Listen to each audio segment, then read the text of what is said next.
Non veg குருமாலாம் இந்த vegetable kurma பின்னாடி க்யூவில் நிற்கணும். அந்த மாதிரி சூப்பராக வெஜிடபிள் குருமா பண்ணலாமா? அதுக்கு ஒரு ஃபஸ்ட்டு சின்ன ஜாரில் இஞ்சி பூண்டு பேஸ்ட் அரைச்சிக்கோங்க.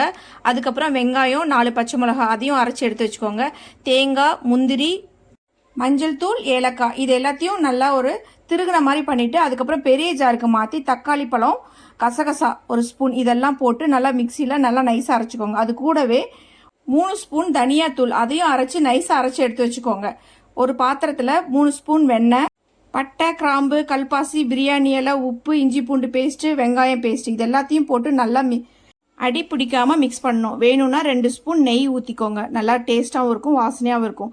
காய்கறியெல்லாம் இந்த மாதிரி கட் பண்ணி வச்சுக்கோங்க. கூடவே கொத்தமல்லி இலையும் புதினா இலையும் ஒரு கைப்பிடி போட்டு அதையும் நல்லா ஃப்ரை பண்ணிவிட்டு 1 கப் தயிர், அரை லெமன் இதையும் புழிஞ்சு விட்டுக்கோங்க.